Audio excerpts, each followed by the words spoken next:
नियाज़ी साहब ने जो गुज़श्ता रोज़ गुफ्तगू की है, पाकिस्तान के 3 टुकड़े होने की बात कर रहे हैं जो आपकी सियासत के टुकड़े हो चुके हैं। आपने कभी इस पे सोचा एटमी असासे कहाँ है? सिलेक्टेड को तो इसकी भिनक भी नहीं। से अकबर बाबर निकला, उसने कहा ये यहूदियों से हिंदुओं से फंडिंग लेता है। IMF के पास जाकर मुआहदा इमरान खान ने किया है, उस मुआहदे को 2023 तक इन्होंने रिटर्न किया है। उन्होंने जो मुआहदा किया वो स्टेट से किया। यूथ फोर्स की अकल सलामत आ गई है, इनको महंगाई नज़र आ रही है। और शायद वाली सरकार सब कहते थे चाय की प्याली में 10 दाने चीनी के डालते हैं। ये इमरान खान की लिखी हुई शर्ट को करोड़ों रुपए पे खरीदने पे तैयार हो गए थे। इसको 400 बल्ला लेकर दे देता हूँ, ये दस्तखत करता चला जाए और पाकिस्तान के कर्जे उतारता चला जाए। तो इसने पाकिस्तान के तहाइफ को चोरी नहीं करना था, इसको दुबई में जाकर बेच नहीं आना था। मैं निकला हार लेकर, रास्ते में वो दुबई वाला शेख आया, मैं उससे हार बेच आया। किसी ओवरसीज पाकिस्तानी के वोट को ख़त्म नहीं किया गया। आलिम दीन की जिम्मेदारी ये है और अपने सामीन को एजुकेट करेगा। तमाम खानकाहें हैं, बुजुर्ग पीरान तरीक़त हज़रत मौलाना फ़ज़ल रहमान साहब दामत बरकातुहुम के साथ हैं। आप सियासी सतह पे हज़रत मौलाना फ़ज़ल रहमान दामत बरकातुहुम के साथ ठहरें, दाएँ बाएँ देखने से अपने आप को बचाएं। मैं हूँ आपका मेज़बान ज़ुबैर शाहीन। आज हमारे साथ फिर जो तशरीफ़ रखते हैं, किसी तारुफ़ के मुताज नहीं है, मुफ़क्किर इस्लाम, मुबल्लिग़ इस्लाम, मुनाज़िर इस्लाम, मुफ्ती अब्दुल वाहिद कुरैशी साहब। आज फिर एक दफ़ा हमने उनको तकलीफ़ दी है। कुछ ऐसे मौज़ूआत हैं जो मुल्क की सियासी सूरत हाल में जो मजहबी हलकों से भी रिलेटेड हैं, तो इस हवाले से हम मुफ्ती साहब के इंतहाई मशकूर हैं कि उन्होंने एक बार फिर हमें आज टाइम दिया है। तो मुफ्ती साहब, सबसे पहले हम आपको प्रोग्राम मुलाकात में खुश आमदीद भी कहते हैं और आपके इंतहाई मशकूर हैं कि आप हमारे शफ़क़त का हाथ, दस्ते शफ़क़त आपका रहता है, जो आप हमें टाइम भी देते हैं और बेशक आपका बहुत कीमती टाइम भी होता है। तो जो मौजूदा सूरत हाल है उस हवाले से हम सिर्फ ये देखना चाहते हैं, पूछना भी चाहते हैं, जो मजहबी हलके हैं हमारे पाकिस्तान में इस वक्त उसकी क्या सूरत हाल है। जो ख़ुसूसन अगर बात की जाए, जो गुज़श्ता रोज़ जो साबिक़ वज़ीर आज़म है तहरीक इंसाफ के चेयरमैन इमरान खान, उनकी जानिब से जो स्पीच की गई और जो इंटरव्यू के अंदर भी बातें की जा रही हैं, ख़ुसूसन जिस बात की हम बात करते हैं कि उसने कहा है कि जो मुल्क की सूरत हाल है, अल्लाह ना करे, उन्होंने जो कहा है कि मुल्क 3 टुकड़ों में तकसीम हो जाएगा और जो हमारे एटमी असासे हैं, मेरे ख्याल शायद अगर ये भी कहा जाए कि दुश्मन ममालिक के अल्फाज हैं, तो वो भी महफूज नहीं रहेंगे। तो ज़ाहिर है जहाँ सियासी जमातों में, सियासी हलकों में और पाकिस्तानी कौम में बेचैनी है शदीद। तो हम सिर्फ यही पूछना चाहते हैं जो आपको तकलीफ, मजहबी हलके इसको किस सूरत हाल से देखते हैं? बिस्मिल्लाहिर्रहमानिर्रहीम। सबसे पहले तो आपका शुक्रिया, दामान न्यूज़ TV को रब्बे करीम जज़ा खैरत फरमाए। आप हज़रात हमारी आवाज़ दुनिया में पहुंचाने का सबब बनते हैं। दूसरा जो सवाल आपने किया वो नहायत अहम है। जनाब इमरान अहमद नियाज़ी साहब ने जो गुज़श्ता रोज़ गुफ्तगू की है, कोई मुहिब वतन पाकिस्तानी ने उसको इज़्ज़त और एहतराम की निगाह से नहीं देखा। मैं हैरान हूँ इस बात पर कि वो मुल्क पाकिस्तान के एटमी असासों पर बात करते हैं और फिर पाकिस्तान के 3 टुकड़े होने की बात कर रहे हैं। तो सबसे पहली और बुनियादी बात यह है कि इनसे पूछा जाए, क्या आप पेशन गोई दे रहे हैं, बद्दुआ दे रहे हैं, ख़बर दे रहे हैं, अंदर की बात बता रहे हैं, मसला है क्या? मैं हैरान हूँ। इधर कहते हैं मौजूदा हुकूमत इम्पोर्टेड हुकूमत है, उधर ये जो दोनों बातें कर रहे हैं एटमी असासों के लिए या मुल्क के टुकड़ों के लिए, क्या ये इम्पोर्टेड साजिश नहीं है? क्या मुल्क के अंदर कोई 3 टुकड़े करने पे बैठा हुआ है, या मुल्क के अंदर जो पाकिस्तान की एटमी असासों पर हाथ साफ करने पे बैठा है? इनसे इस बारे में वजाहत पूछी जाए। दूसरी बात कि हमारा मुल्क, अल्लाह करीम इसको शाद और आबाद रखे, और खाकम बेदान का अगर ऐसी कोई बात हो जो उन्होंने बात की, हम 100% इसको मुस्तरद करते हैं और उनकी इस बात को कंडेम करते हुए PTI के संजीदा तबके से कहते हैं कि आप लोग भी अपनी पोजीशन वाज़े करें कि आप इमरान खान के इस नाजायज़ बयान के साथ ठहरे हुए हैं या आप मुल्क की वफ़ादार बनने की बात करेंगे। और तीसरा पॉइंट मैं इस पर यूँ कहूँगा कि जो कहते हैं ना कि पाकिस्तान के 3 टुकड़े हो जाएंगे, भाई ऐसा कुछ भी नहीं है। इंशाअल्लाह ताला मुल्क पाकिस्तान सलामत बाकरामत रहेगा। बल्कि मैं एक बात आपकी खिदमत में करूं, ताइफ में जब रसूलुल्लाह सल्लल्लाहु अलैहि वसल्लम तशरीफ़ ले गए थे तो ताइफ की बस्ती वालों ने रसूलुल्लाह सल्लल्लाहु अलैहि वसल्लम के साथ कोई अच्छा मामला नहीं किया था। उन्होंने हुज़ूर पाक अलैहिस्सलाम पे जुल्म और तशद्दुद किए। वहाँ पर दो फरिश्ते आए, एक हज़रत जिब्राईल अलैहिस्सलाम, एक उनके साथ मलिकुल जिबाल। रसूलुल्लाह सल्लल्लाहु अलैहि वसल्लम को अर्ज़ करने लगे कि आप दुआ के लिए हाथ उठाएं, इनकी ईंट से ईंट बजा दी जाएगी। अल्लाह के रसूल ने फरमाया नहीं, मैं इनके ख़िलाफ़ दुआ नहीं करता, बल्कि ये दुआ करता हूँ अगर ये नहीं तो इनकी नस्लें ईमान ज़रूर लाएंगी। आप हैरान होंगे भाई ज़ुबैर, उनकी नस्लों से मोहम्मद बिन कासिम उठे हैं। वो सकीफ़ के हैं, ताइफ के हैं, और वो राजा दहर से मुकाबले के लिए दीबल, जो कराची का साबका नाम है, वहीं पर हमलावर हुए हैं। और सन 92 हिजरी में पाकिस्तान, जिसको उस वक्त बर्र सगीर कहा जाता था, हिंद कहा जाता था, यहाँ पर इस्लाम आया। यानी जिनको रसूलुल्लाह सल्लल्लाहु अलैहि वसल्लम फरमाया कि इनकी नस्लें ईमान लाएंगी, तो वो पाकिस्तान उसका सबब बन रहा है। तो ये पाकिस्तान कोई 2 टुकड़े नऊज़ुबिल्लाह और 3 टुकड़े नहीं होगा, ये इनकी अपनी गलतफहमी है। और रही ये बात कि एटमी असासे जो हैं वो नऊज़ुबिल्लाह महफूज हो जाएंगे, अल्लाह महफूज रखे। एटमी असासे कहाँ है सिलेक्टेड को तो इसकी भिनक भी नहीं है, इसको तो मालूमात ही नहीं है, वो बहुत महफूज हाथों में है। और मैं एक जुमला कहता हूँ, जो आपकी सियासत के टुकड़े हो चुके हैं, आपने कभी इस पे सोचा? नियाज़ी साहब की सियासत के टुकड़े देखे ना, जस्टिस वजीउद्दीन यहाँ से निकले, उनने अलहदा इस पर इल्ज़ाम लगाया कि ये 2 नंबर है। उसके बाद इसी की जमात से अकबर अस बाबर निकला, उसने कहा ये यहूदियों से, हिंदुओं से फंडिंग लेता है। उसके बाद इसी की जमात से मुसलसल धड़ेबंदी आती गई, जवेद हाशमी इसी से निकला। अच्छा, उसके बाद इसी जमात से अगर आप देखें तो जहांगीर तरीन निकल रहा है, अलीम खान निकल रहा है, राजा रियाज ग्रुप निकल रहा है, छीना ग्रुप निकल रहा है, पता नहीं कितने से कितने ग्रुप हैं। अभी तो इब्तदाए वक्त है और इब्तदा इश्क है, रोता है क्या, आगे आगे देखिए होता है क्या। तुम 3 टुकड़ों की बात करते हो, तुम्हारी सियासत की आवाम इंशाअल्लाह आइंदा इलेक्शन में 50 टुकड़े करेगी। बिल्कुल जिस तरह आपने कहा मुफ्ती, इसमें तो कोई शक नहीं, जो पाकिस्तान के एटमी असासे हैं, वो जो पाकिस्तानी कौम है वो भी मुतमईन और महफूज हाथों में है। चाहे कोई भी सियासतदान अपने इक़्तिदार के लिए कोई भी साजिश करे, किसी मुल्क का भी हिस्सा बने, सियासी अनासरों के साथ मिल जाए, तो ये उसके खाम ख्याल ही है, वो एटमी असासों तक किसी का दुश्मन की आंखों की, जिस तरह कहते हैं दुश्मन की जो नज़रें हैं उस तक पहुँच भी नहीं सकती। और बाकी जो साजिश है वो तो खैर अल्लाह पाक की बेहतर हिदायत ही दे। और दूसरा सवाल यह है मुफ्ती साहब, ज़ाहिरी बात है, अगर एक तरफ दोनों पहलुओं में देखने चाहिए तस्वीर के, जो अगर हम बात करते थे पहले, आपने भी कई इंटरव्यूज़ हमारे साथ किए हैं, महंगाई के हवाले से हम बात करते थे, जो पाकिस्तान में महंगाई, अगर हाल ही में बात की जाए PDM की, जो मौजूदा हुकूमत है, इन्होंने तो ज़ाहिरी बात है यही महंगाई के ख़िलाफ़ बातें करते थे, पेट्रोलियम मसनूआत हो, लेकिन जो अब सूरत हाल देखने में आ रही है, चंद दिनों के अंदर 30 रुपये जो 2 बार पेट्रोल की कीमत बढ़ाई गई है, ज़ाहिर है इससे एक बहुत बड़ा महंगाई का तूफ़ान भी आएगा। और पाकिस्तानी कौम पहले ही क्राइसिस का शिकार चली आ रही है, इसी वजह से तहरीक इंसाफ हुकूमत भी कमज़ोर हुई थी। तो इस बारे में आप क्या कहते हैं जो महंगाई का तूफ़ान है? मैं सबसे पहली और बुनियादी बात आपसे इत्तेफाक करूँगा कि महंगाई पर हमारा किसी किस्म का कोई कंप्रोमाइज़ नहीं है। महंगाई अवाम पर मुसल्लत नहीं की जानी चाहिए, बल्कि इस मामलात को देखकर, अवाम की जेबों को देखकर उसके मुताबिक उसके रेट मुतय्यन करें। लेकिन साथ यहाँ मैं एक जुमला कहता हूँ कि ये महंगाई में पेट्रोल की कीमत, डीज़ल की कीमत, बाकी मामलात के उतार चढ़ाव के मामलात हैं क्या? अगर हम इसको बुनियादी तौर पे देखें तो IMF के पास जाकर मुआहदा इमरान खान ने किया है और उस मुआहदे को 2023 तक इन्होंने रिटर्न किया है, और उस मुआहदे पर इन्होंने जो कर्ज़ा उनसे लिया है वो अब ख़जाना तो खाली है, ये सारा खुद खा गए हैं।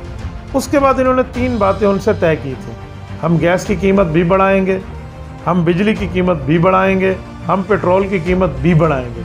जब इन्होंने वहाँ तय करके दिया है तो अब IMF ये नहीं देखता कि शहबाज शरीफ की हुकूमत है, PDM की हुकूमत है या इमरान खान, उन्होंने जो मुआहदा किया वो स्टेट से किया। तो अब 5 साल तक तो इसी के इस गंद को भुगतना पड़ेगा। इसीलिए तो शुरू में ये हुकूमत सख्त फैसले करने से कतरा रही थी कि इन्होंने मुल्क को गिरवी रख दिया है IMF के पास। अब आवाम समझती है PDM हुकूमत जो है ये महंगाई कर रही है, ये नहीं कर रही। मैं हकीकत खुले खुले कहना चाहता हूँ, इमरान खान ने मुआहदा किया हुआ था और वो मुआहदा आज तक उनके साथ बरकरार है, वो इस 5 साल तक चलेगा जब तक नई हुकूमत नहीं आती और नया मुआहदा नहीं करती। अच्छा, अगर हम मुआहदा तोड़ते हैं तो इसने पाकिस्तान के तमाम मोटरवेज़ उनके कब्ज़े में दिए हुए हैं, गिरवी रख दिया है, पाकिस्तान के एयरपोर्ट्स गिरवी रख दिए हैं, स्टेट बैंक गिरवी रख दिया है। स्टेट बैंक में अमेरिकी मुलाजिम लाकर इन्होंने यहाँ पर बिठा दिया, जिसको इस हुकूमत ने जाकर फारग किया है। तो ये महंगाई उसी हुकूमत का तसलसल है। उन्होंने मुआहदा किया हुआ है और 250 तक पेट्रोल जाएगा, जो हमारे साथ ये मामलात सामने नज़र आ रहे हैं। तो ये महंगाई उसी ही वजह से है, वरना महंगाई की ये वजह नहीं थी कि ये हुकूमत बढ़ा रही है और PDM वाले इस पर खामोश हैं या जमीयत उलमा इस्लाम खामोश है। हमने शुरू से बात की है और खुली खुली बात है कि ये उस हुकूमत के गंद साफ़ करने का वक्त लग रहा है। लेकिन एक मशवरा मैं आज आपके प्लेटफार्म से हुकूमत वक्त को भी देना चाहूँगा कि मौजूदा हुकूमत को चाहिए कि जहाँ ये आवाम की जेबों पर बोझ डाल रहे हैं, वहाँ पर वज़रा, मुशीरीन, MNAs, MPAs, सेनेटर, जजेस, अदलिया, जर्नल्स, इस तरह सरकारी अफसरान जितने हमारे मुल्क पाकिस्तान के एक सुतून जाने जाते हैं, इन तमाम की जेबों पर भी बोझ डाला जाए उस सूरत पे जिस सूरत में इनको सरकारी रिलीफ मिलता है, वो कुछ कम किया जाए मामलात आगे, ताकि अवाम में जो एक बात है ना कि आप बराबरी की बुनियाद पे नहीं चल रहे, तो इस तासुर को ख़त्म किया जाना चाहिए। और इस महंगाई पर अगर आप इजाज़त दें तो मैं एक दो बातें मज़ीद भी करूं। शुक्र है कि आजकल हमारे यूथ फोर्स की अकल सलामत आ गई है, इनको महंगाई नज़र आ रही है, वरना आपको वो वक़्त भी याद होगा जब हमारे यहाँ के मुल्क पाकिस्तान के वो ज़रा, जिसमें हमारी भाषा अल्लाह वो शहद वाली सरकार भी शामिल हैं, या इस तरह शौकत यूसुफजई जो सूबाई था, मेरे ख्याल में सूबाई वज़ीर रहा, जो इमरान खान को धरने पे कंटेनर पे छोड़ के भी चले गए। जी, वो क्या कह रहे थे कि आप जो है ना, अगर निर्ख बढ़ेगा तो फिर आप ऐसा करें, सामने वाले भी तो पाकिस्तानी हैं, तो लिहाजा अगर गंदम का निर्ख बढ़ रहा है तो किसान को फ़ायदा हो रहा है। और शहद वाली सरकार सब कहते थे टमाटर को अगर बढ़ रहा है तो इसमें किसान को फ़ायदा हो रहा है। और वो कहते थे अगर डॉलर बढ़ रहा है तो वो डॉलर जो हमारे बाहर वाले मुल्क वाले भेजेंगे वो, तो ये अब भी उन बयानात पे कायम है या उससे ख़त्म हो गए हैं, ज़रा ये भी सुने। और मुझे अपने साहबका MNA साहब से एक बात ये पूछनी है कि आपके ज़माने में मशवरा दिया करते थे कि अगर आप चाय की प्याली में 10 दाने चीनी के डालते हैं तो आप 9 डालेंगे तो मुल्क की मफाद की खातिर क्या हो जाएगा, वो मामलात कहाँ जाएंगे। और जनाब इमरान खान साहब फरमाया करते थे कि जो है ना, क्या कहते हैं, पाकिस्तान सबसे सस्ता मुल्क है पेट्रोलियम मसनूआत में, फ़लाँ में, तो वो बातें कहाँ जाएंगी। और इसके साथ लगे हाथों में एक जुमला और भी कहता हूँ कि अगर महंगाई ज़्यादा है, हुकूमती अफसरान को, बाकियों को ये जो आप मशवरे दे रहे हैं, तो हज़रत क्यों ना अच्छा हो कि जो PTI के 131 बंदों ने, चाहे किसी ने दिल से चाहे किसी ने बिलजबर इस्तीफ़ा दिया है, ये बंगले खाली कर दें, अपनी तनख्वाहें छोड़ दें, मुराद गाड़ियाँ वापस कर दें। ये तो सब कुछ PTI वाले लेकर चल रहे हैं, तो यहाँ आपको महंगाई नज़र नहीं आती, आपके सब कुछ सारे मामलात चल रहे हैं, तो इन मामलात में भी आपको देखना चाहिए। और बाकी जो हमारी आवाम है उनसे मैं एक बात कहता हूँ, 64 रुपये पेट्रोल छोड़ के गई थी नवाज शरीफ की हुकूमत। मैं कोई मुस्लिम लीग का तर्जुमान नहीं हूँ, लेकिन एक जुमला कहता हूँ, नवाज शरीफ का 65 रुपये पेट्रोल लीटर आपको उस ये लेकर 160 तक ले आया था। उस वक्त आपको महंगाई नज़र नहीं आती जब इमरान खान का दौर चल रहा था। और 9 रुपये यूनिट की बिजली को 34 रुपये यूनिट पर ले आया था, उस वक्त आपको समझ नहीं आ रहा था। और आटा कहाँ से कहाँ तक पहुँच चुका था, उस वक्त आपको जनाब मन दौरे पड़े हुए थे, आपको उस वक्त के मामलात नज़र नहीं आ रहे थे। और डॉलर को 100 से लेकर 193 रुपये तक ये हुकूमत मौजूदा यानी साहबका इमरान खान वाले लेकर गई, तो उसके बाद में एतमाद पेश हुई तो 183 पे आ गया। उस वक्त जो महंगाइयाँ थी वो क्या थी। तो इसलिए इन हज़रात को कहें दो बातें न करें, एक करें, तो बात खुली खुली होनी चाहिए। हम महंगाई के मामलात को इस सूरत में कंडेम करते हैं कि सिर्फ एक तरफा अवाम की जेबों पर डाला जाए। हुक्मरान, अशराफिया और इस तरह अवाम, इन सब पर बराबर की सूरत हाल पर अगर बोझ डाला जाता है और उसके बदले में माईशत अपने पाँव पर खड़ी होती है, तो हम कुछ दिनों के लिए सख्त फैसले बर्दाश्त कर लेंगे। लेकिन इंशाअल्लाह ताला इस मुल्क में, इस धरती पर किसी सूरत भी हम किसी यहूदी एजेंट को बर्दाश्त नहीं करेंगे। और इसके साथ मैं ये बात भी कहूँ कि जो यूथी हज़रात कहते हैं कि मुल्क में महंगाई है, ये इमरान खान की लिखी हुई शर्ट को करोड़ों रुपए पे ख़रीदने पे तैयार हो गए थे, वहाँ तो कोई मसला नहीं था। और आज 210 रुपये पेट्रोल डलवाते हुए आपका पता नहीं मुँह चीप जबी हो जाता है। इसलिए दोनों मामलात को साथ रखें। और ज़ुबैर भाई, आपको याद होगा ये कहते हैं वो एक बल्ले पर अगर दस्तखत कर दे तो वो करोड़ों में बिके।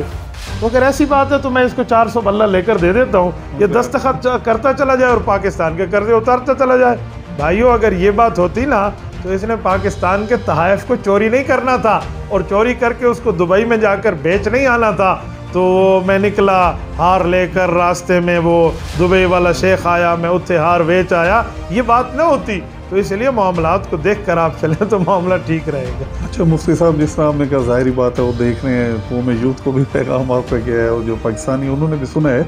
अच्छा मुफ्ती साहब ये बताएं, जो मौजूदा हुकूमत में ओवरसीज़ जो हमारे पाकिस्तानी हैं, एक उनका अहम रोल होता है मुल्क की मईशत में भी, तो उनको जो वोट का हक दिया गया था तहरीक इंसाफ की हुकूमत में, अब मौजूदा हुकूमत में फिर तरमीम की गई है। वो जो तरमीम बल्कि साहब हुकूमत की थी उनको ख़त्म किया गया है। तो इसको आप किस तनाज़र में देखते हैं? जो ओवरसीज़ पाकिस्तानी है हमारे, क्या उनको वोट की इजाज़त नहीं होनी चाहिए? बहुत अच्छा सवाल आपने किया। ये एक प्रोपेगेंडा चल रहा है मौजूदा हुकूमत के ख़िलाफ़ कि पीडीएम की हुकूमत आई तो इनने ओवरसीज़ पाकिस्तानी जो इतने बिलियंस ऑफ डॉलर पाकिस्तान में भेज रहे हैं उनके वोट के हक को खींच लिया गया है। अगर गौर करके देखा जाए तो ऐसी कोई बात नहीं, किसी ओवरसीज़ पाकिस्तानी के वोट को ख़त्म नहीं किया गया, बल्कि ओवरसीज़ पाकिस्तानियों के वोट आज तक बरकरार है। ओवरसीज़ पाकिस्तानी वहाँ से तशरीफ़ लाएँ, 5 साल में एक बार इलेक्शन होते हैं तो वो आएँ और यहाँ पर आकर वोट दें, बिल्कुल ठीक है। हमने जिस चीज़ को ख़त्म किया है, जिसे इंतखाबी इस्लाहात कहा है, वो ओवरसीज़ के वोट का हक नहीं है जो उसको ख़त्म कर दिया, बल्कि ख़त्म करना ये था कि ओवरसीज़ पाकिस्तानियों की आड़ में जो 40 लाख कादियानी हैं, बकौल उनके फिगर ऊपर नीचे हो सकता है, ये हमारी ताकीक नहीं है, मैं उन्हीं की ताकीक बता रहा हूँ।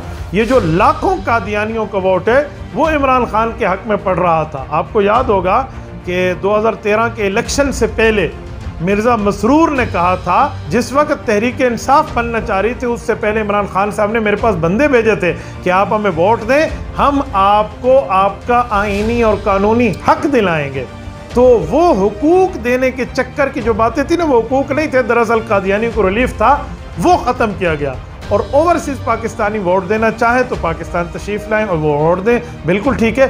दुनिया में कहाँ है ओवरसीज़ के लिए ये कानून कि वो दूसरे मुल्क में बैठे हो वहाँ से थंब लगाए और उसका वोट पोल हो जाए? पूरी दुनिया में इसकी कोई मिसाल नहीं है। ये पाकिस्तान में सिर्फ कादियानियों को राह देने वाली बात थी। और इसके साथ मैं एक जुमला कहता हूँ, अगर ओवरसीज़ वहीं से बैठ कर वोट वाली बात करें तो मुसलमान की तो मैं बात नहीं करता, लेकिन जो मज़हब से बेजार तबका है या गैर मुस्लिम ओवरसीज़ बैठे हुए हैं, या खुसूसन वो कादियानी ग्रुप बैठा हुआ है जो पाकिस्तान की तनसीबात को टेढ़ी आंख देख रहा है। जैसे हाल ही में एक वफद इसराइल गया और क्या से क्या बात का बितंगड़ और कहाँ से कहाँ मामलात पहुँचे, उसमें भी साबिक़ा हुकूमत के इजाज़तनामे शामिल थे, उन्होंने उनके शुक्रिया अदा किए हैं बाकायदा। पहली दफ़ा पासपोर्ट जारी किया। हाँ, पहली दफ़ा पासपोर्ट जारी करके उनने वहाँ इसराइल भेजा। तो ये जो सारी बातें हैं, इससे समझ आता है कि जो ओवरसीज़ के नाम पर एक डाका डाला गया था तो मौजूदा हुकूमत ने उसको बिल्कुल सही ख़त्म किया। अच्छा मुफ्ती साहब, आप जितनी भी गुफ्तगू करते हैं, ज़ाहिर है लोग देखते हैं, लाखों फॉलोअर भी हैं आपके, तो इसके साथ साथ जो लोग होते हैं मुख्तलिफ, शायद आप देखते भी रहते होंगे, कमेंट्स आते हैं मुख्तलिफ आपके हवाले से कि ये मुफ्ती साहब मुतनाज़ा हो गए हैं, मुफ्ती साहब किस रास्ते पर चल पड़े हैं, सियासत में आ गए हैं। पहले मुफ्ती साहब को सुनते थे, मसाइल सुनते थे, अब ये मुफ्ती साहब ऐसा क्यों कर रहे हैं? तो इस पर आप क्या कहते हैं? ज़ाहिर लोगों की आवाज़ आप तक पहुँचानी भी है। सही है, बहुत अच्छा। सबसे पहली और बुनियादी बात यह है कि आलिम दीन की ज़िम्मेदारियाँ क्या हैं। आलिम दीन की जहाँ ज़िम्मेदारी मसाइल, फ़ज़ाइल, दलाइल बताना है, वहाँ पर आलिम दीन की ज़िम्मेदारी ये है कि सियासी तौर पर भी अपनी कौम को और अपने सामीन को एजुकेट करे। वो रिसालत मआब अलैहिस्सलाम की सही हदीस सही बुखारी शरीफ में मौजूद है, हज़रत अबू हुरैरा रज़ी अल्लाह तआला रावी हैं, जिसमें आलिम दीन को पैगम्बर इस्लाम का सियासी वारिस फरमाया गया है। और ये सही हदीस है और हर मुसलमान के ईमान का हिस्सा है। तो जहाँ आलिम तबलीग बताता है नबी की विरासत समझ के और बयान करनी चाहिए, ऐसे तालीम है, तदरीस है, तजवीद है, तसव्वुफ़ है, आलिम बताता है नबी की विरासत समझ के, तो इस्लामी सियासत के उसूल, इस्लामी सियासत के खद्दो-खाल, इस्लामी सियासत का एक ढांचा पेश करना भी आलिम दीन की ज़िम्मेदारी है। अब उलमाए दीन का किरदार पाकिस्तान में जो एक मुश्तरका प्लेटफॉर्म और उलमा का एक मेजॉरिटी वाला प्लेटफॉर्म है, वो है जमीयत उलमा इस्लाम। मैं जमीयत उलमा इस्लाम की तायद इसीलिए करता हूँ कि देखें, आज हमारे पास एक ज़बान की अल्हम्दुलिल्लाह ताकत है और दलाइल की बुनियाद पे दुनिया हमारी बात सुनती है। तकरीबन मिलियन से अबव फॉलोअर्स हमारे पेज पर मौजूद हैं, कई जो है ना पेजेस हैं और कई जो है ना चैनल्स हैं। तो ये जो हमारे हजरात सुनते हैं, तो अगर कल क़यामत में रब्बे करीम पूछे कि आप तबलीग की बात करते थे, तालीम की करते थे, तदरीस की करते थे, तजवीद की करते थे, तसव्वुफ़ की करते थे, खानकाह की करते थे, मसाइल फ़ज़ाइल दलाइल और दीनी बातें आप बताते थे, वहाँ पर जमीयत उलमा इस्लाम एक सियासी किरदार का नाम था। लाखों उलमा इकराम इनके साथ थे और ये दीन की बात को लेकर आगे चल रहे थे। तो अब्दुल वाहिद कुरैशी, तेरे लाखों बंदों सुनने वाले थे, तूने इनका तावन क्या किया? तो मैं क्या बताऊँ? अल्लाह रब्बुल इज़्ज़त को मैं क्या जवाब दूँगा अगर ये मुझसे सवाल हो जाए? तो हदीस पाक में है कि पूछा जाएगा अपने इल्म पर क्या अमल किया। तो मैं लाखों उलमा इकराम को देखकर इस मामले पर मौजूद हूँ कि जहाँ पर जमीयत उलमा इस्लाम की तायद हज़रत मौलाना मुफ्ती मोहम्मद तकी उस्मानी दामत बरकातुहुम इनको बनज़र महब्बत देख रहे हैं, हज़रत पीर ज़ुल्फ़कार अहमद नक्शबंदी दामत बरकातुहुम इनसे महब्बत कर रहे हैं। इसी तरह तमाम पाकिस्तान के शयूख, मशाइख, शयूखुल हदीस, मुफ्तियान कराम, खानकाहें, तबलीगी बुज़ुर्ग जितने, वो सारे इनके साथ ठहरे हैं। तो जब इनके साथ इतने जम्मे गफ़ीर उलमा का ठहरा है और अगर कोई आलिम इनके लिए थोड़ी बहुत ऊपर नीचे बात करे तो वो तनकीद का निशाना बन जाता है कि आप इतने बड़े उलमा के प्लेटफॉर्म से हटकर बात करते हैं। तो फिर मुझे भी चाहिए कि दाढ़ी के साथ अच्छी लगती है, पगड़ी के साथ अच्छी लगती है, दीनदार के साथ अच्छा लगता है। कुनद जिन्स बाहम जिन्स परवाज, कबूतर बाज। तो मैं उलमाए हक के पलड़े में अपना वज़न डालूं, वो एक मन हो, एक किलो हो, एक छटाक हो, इससे मुझे गर्ज नहीं है। हमारा जितना वज़न होगा वो अहले हक के पलड़े में होगा। मुझे आज भी याद है, मैं 2 शख्सियात पेश करता हूँ। शेखुल हदीस व तफसीर हज़रत मौलाना अलाउद्दीन नव्वरल्लाहु मरकदहु हज़रत मौलाना सैयद हुसैन अहमद मदनी रहमहुल्लाह के शागिर्द थे और 50 साल से ज़ायद उन्होंने हदीस पाक का दर्स दिया है। उन्होंने, मुझे याद है 2008 के गालिबन इलेक्शन की बात है या 13 की, उन्होंने अपनी दाढ़ी मुबारक को, जब उनकी उम्र 100 साल के लगभग थी, दाढ़ी को पकड़ के DI खान के अवाम को पेश किया था कि मेरी सफ़ेद दाढ़ी का वास्ता आप जमीयत उलमा इस्लाम और मौलाना फजल रहमान की तायद से ना हटना। और इसके साथ हज़रत मौलाना मोहम्मद अब्दुल्ला रहमहुल्लाह जो दारुल हुदा बखर के रहने वाले थे और उनका एक बहुत बड़ा नाम है हज़रत मौलाना अब्दुल कादिर रायपुरी रहमहुल्लाह के खलीफा मुजाज, वो शख्सियत वफ़ात पाने लगे तो फरमाया कि जमीयत उलमा इस्लाम का परचम मेरे सीने पर रखना। और इसके साथ साथ बड़े बड़े अकाबिर हज़रत पीर अज़ीज़ुर रहमान हज़ारवी नव्वरल्लाहु मरकदहु, मुझे आज भी याद है, मुझे सआदत हासिल है, कई मरतबा मैंने उनकी गाड़ी में ड्राइविंग की है, हज़रत की फरमाइश पर भी, हज़रत के हुक्म पर भी, हज़रत की ख्वाहिश पर भी, और उनको मैं लेकर कायद मिल्लत इस्लामी मौलाना फजल रहमान साहब के पास भी ले गया हूँ। मोटरसाइकिल पर हमारे साथ बैठकर यहाँ डेरा इस्माइल खान की गलियों में जमीयत उलमा इस्लाम के लिए वोट मांगे। और वो बंदा है जो शेखुल हदीस मौलाना मोहम्मद ज़करिया कांदवी रहमहुल्लाह का खलीफा मुजाज है। और इससे हटके भी आप दुनिया में देखें तो तमाम शयूखान तरीक़त, तमाम शयूखान हदीस, तमाम मदारिस, तमाम खानकाहें, बुज़ुर्ग पीरान तरीक़त हज़रत मौलाना फजल रहमान साहब दामत बरकातुहुम के साथ हैं, जमीयत उलमा इस्लाम के साथ हैं। तो हमें भी चाहिए हम इनके साथ रहें, अगरचे हम मदरसे में बैठें। हमारा एक इल्मी, अखलाक़ी, ईमानी, रूहानी एक मैदान है और वो अल्हम्दुलिल्लाह आज भी मैंने नहीं छोड़ा। मेरे पास इस वक्त भी 1 दर्जन से ज़ायद उलमाए कराम इक्वल टू PhD क्लासेस, तखस्सुस फ़ी अक़ायद इस्लामिया और इस तरह की मज़ामीन को, मुश्किल तरीन मज़ामीन है, ये CSS से ऊपर लेवल की बातें वो पढ़ रहे हैं। मैं अल्हम्दुलिल्लाह उनकी क्लासेस और उनके 20-20 असबाक जो है वो मैं अकेला तौर पे पढ़ाता हूँ और दिन में बाकी मसाइल, बाकी मामलात, दीनी मामलात को सुलझाना। ये आज रात आपके सामने हो, कल इंशाअल्लाह ताला इस बर्र आज़म से बाहर हमने यूरोप में एक जगह हमारी फ़्लाइट है, मैंने इसी दीनी सिलसिले के मामलात में सफ़र करना है। तो दीनदारी हमने नहीं छोड़ी, मदारस हमने नहीं छोड़े, अपना इल्मी काम, रूहानी काम हमने नहीं छोड़ा। लेकिन मैं अपने फॉलोअर्स को एक जुमला कहता हूँ कि अगर आप हमें अहले हक समझते हो और हमारे साथ हैं तो आपको चाहिए आप सियासी सतह पे हज़रत मौलाना फजल रहमान दामत बरकातुहुम के साथ ठहरें, दाएँ बाएँ देखने से अपने आप को बचाएं।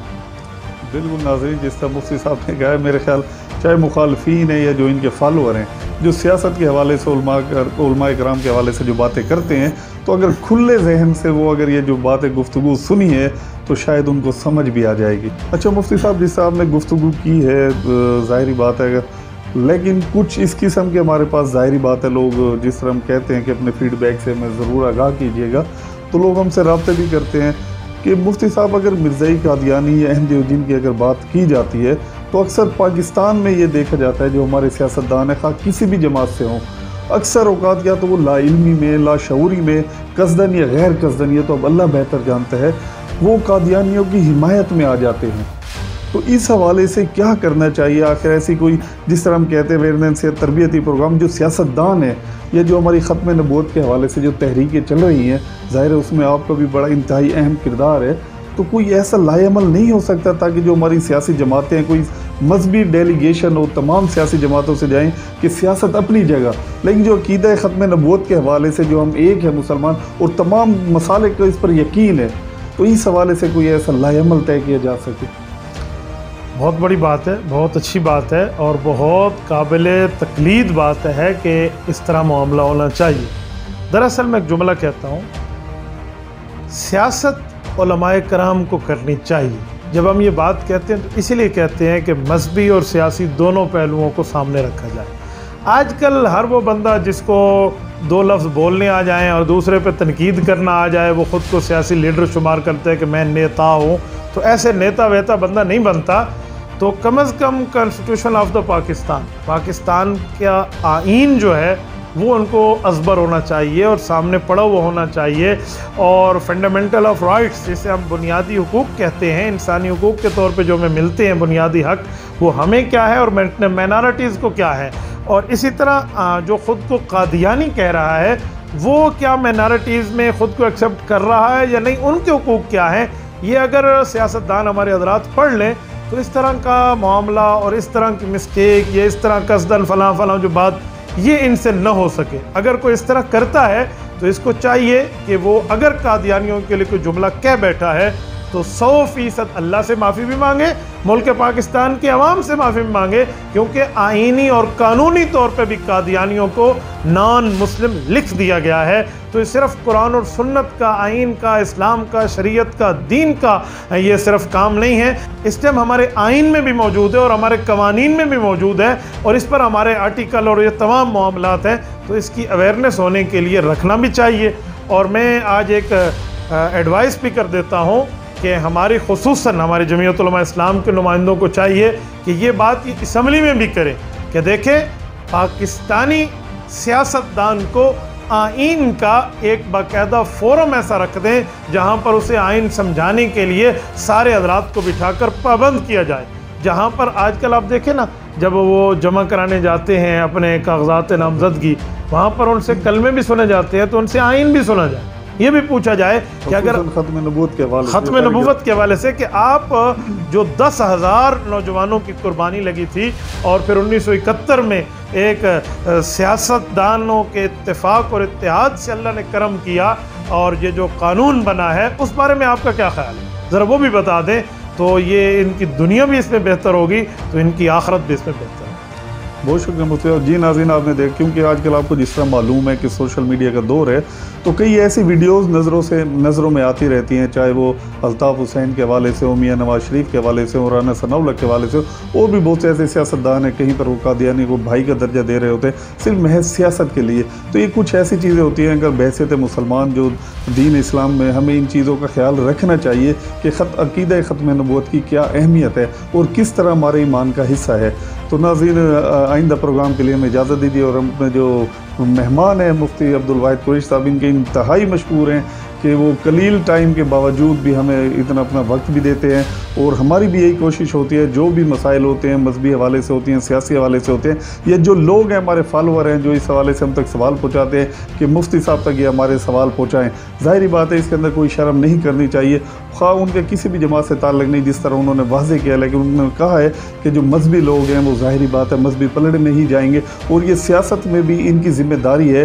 किसी और ने आकर नहीं समझाना, 1400 साल पहले की भी अगर बात बात की जाए, वही हमारे जो खुलफाए राशिदीन है, वही सियासतदान होते थे, वही खलीफा होते थे, वही अमीरुल मोमिनीन होते थे। तो नाज़रीन, अपने फीडबैक से हमें ज़रूर आगाह कीजिएगा। आइंदा प्रोग्राम तक के लिए इजाज़त दीजिए। अल्लाह हाफ़िज़।